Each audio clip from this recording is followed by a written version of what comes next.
Okay, what up, G's? It's Mr. Desktop Expert here, and I'm going to explain to you today a little project that has been called the Marinus link, I believe. Now, at present, this is the southeast grid of Australia. It does go further, it goes right up into North Queensland, but we have a distributed power network. We've got some hydroelectricity over here. We've got some coal here, some gas here, lots of solar and wind all through here, and the great potential here is a lot of hydroelectric storage here on the west side of Tasmania. So, the proposal as it currently stands is to link this piece of Tasmania to the Latrobe Valley again. And as you can see, the Latrobe Valley has got a lot of retiring nasty brown coal assets. So they want to keep using, obviously, the distribution network that remains in place by linking it to Tasmania, and particularly to these assets here, which are prime position to be used for pump storage hydro. Now, that's the plan as it currently stands. I believe that this can be done better, and I intend to show you how through the use of a lovely piece of technology called Google Earth. Now, this map has a few missing links. There is actually 3 interconnectors between Victoria and South Australia, which is good because South Australia can export a lot of green energy that way. So there's another interconnector being proposed where this piece of South Australia will be joined into the New South Wales grid. So particularly during the day, wind and solar energy can be transmitted to customers in New South Wales. Now, one problem that I have with this is that it's just adding more and more power into this area and basically relying on these main power lines here, when it probably would be more prudent to go this way, tap into renewable energy resources on King Island and bypass this Melbourne hub for renewable energy that's generated here, stored here, and can be later transmitted that way in the event that the wind is not blowing or the sun not shining. So if we look here at a more updated version of this map, you can see we've got some pretty major power lines coming down this way in South Australia. So it's not an enormous stretch to think that we could link straight across there. Now, don't have a good map of Victorian grid. So let's have a look on Google Earth. Let's zoom into Tasmania here. Now, we've got a lot of good power lines coming through this area of Western Victoria that we can link up with. We can go across to King Island and then into Tasmania like that. So it says 400 kilometres. Obviously, with a direct current link, it might be difficult to actually tee into the renewable energy resources of King Island, but I'm no engineer. It could well be possible. So let's have a look at some of these potential sources of renewable energy, particularly pump storage, that we have available in Tasmania. And there are some massive ones, but they are not the conventional type of recycling of water pump storage hydros. Now, I'll just let this slow computer populate this. So what we have here is the west coast of Tasmania, one of the wettest places in Australia. Some places up here have 3 meters of rain a year. So what we have is what I would describe as a pump and dump pumped hydroelectric system. So what we can do is, from a high dam, pump it to an even higher dam, and then basically dump it off a cliff. So although it's a pumped hydro scheme, there is a net power gain, but the water is not necessarily as recyclable. So basically what we have here just east of Zeehan is all these little lakes. They're all linked together, and what they were previously doing was just dumping their water from this high lake down to into this lower lake. But is there a better way? Yes, I believe there is. Here in the middle here is a very high mountain. So let's clear that.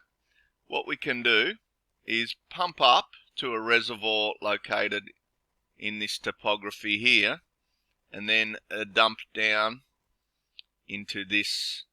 So let's have a look what kind of efficiencies we can gain from this. Okay, got that set. It's going to show me the topography, hopefully.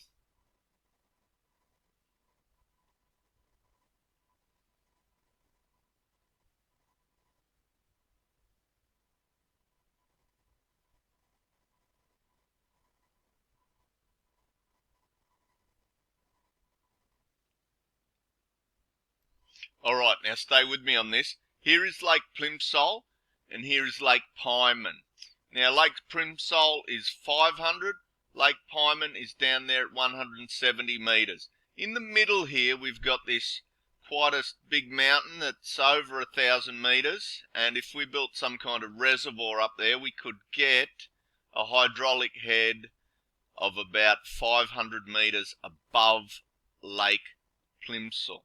Now, this is where I'm going to blow your minds. So we pump up 500 and then we drop down 820-ish metres. That's the equation here. So obviously we use power pumping up and we drop it down further, actually creating a net gain. So we use off-peak power to pump up very cheaply, and then very expensively we drop it when the power prices are very high, creating a massive profit margin. Now, does this all have to be built with expensive tunnels?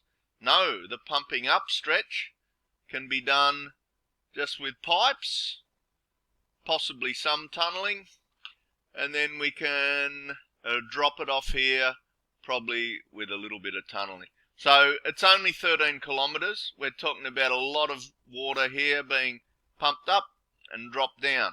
So we pump up when the prices are low and drop it further when the prices are high. So we're actually gaining electricity. Now this is what I call a pump and dump hydroelectric system. Now, stay with me on this, because you may think, who would do such a thing? Well, it's already been done. So let me, and prepare yourself to have your mind blown, because they're already doing this in Tasmania. Let me show you where. Now, this is one of Australia's greatest hydroelectricity systems here. What they do is from the Great Lake here, they dump it down here to this little spot here called another unpronounceable Tasmanian word. Is it Poatina? Not exactly sure. So we've got the Great Lake up here with a surface level of just over 1,000 metres. We drop it down these mountains here, which are called the Western Tiers, and we get about a hydraulic head of about 800 metres. Now, if that didn't blow your mind, this may. This is actually, technically, a pump and dump, pump hydroelectric system. So what we've got here at Arthur's Lake is a lot of water. Now this water would ordinarily flow down to the Derwent, but in the old days they had a bit of a hydro system here, but they realised they could actually make more electricity by pumping this water up here, which is about a 50-ish metre rise. So they pump this water up 50 metres so they can drop it down here and get a much greater hydraulic head. So instead of letting it flow this way where they can get some 50 metre increments at all the power stations, they pump it up in off-peak and drop it off 800 metres. So that is a pump and dump hydro system already in operation in Tasmania. And the one I showed you over here at Lake Plimsoll, that is just small bickies, because if we go over here to this particular lake here, you may have heard of it, it's called Lake Pedder. We have enormous amounts of water, and we have the enormous potential here to pump it up a little way and drop it a long way. So this range of mountains here, we've got some elevations here that are around the 900 metre range. That one's not a particularly good one I've chosen there, but some of them are around 900 metres. Now obviously we'd need to cherry pick a good spot. Probably, what do we got here? Oh, that's a good one, about 800 metres. Now, saying where are we going to drop this to get maximum bang for our buck? So instead of letting this water cascade down the Franklin and generate a little bit of power there, what we can do is pump it up. What do we got there? 300 up to probably, let's say, around 800 metres.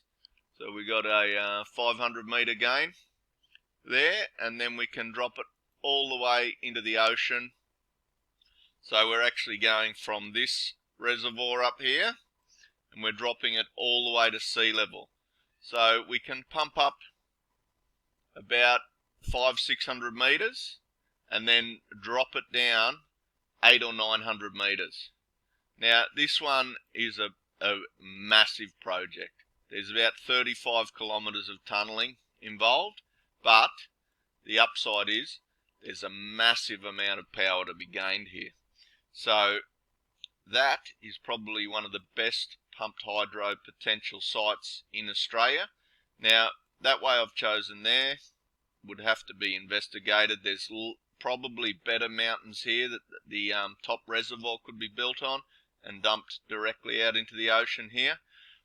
So that's just two potential pump and dump hydro scenarios that could happen on the west coast of Tasmania using off-peak, possibly solar or wind generated power to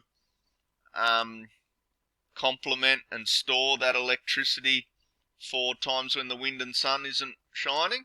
So that's what could make the Marinus power link viable, and my best belief is that going this way would be the best way.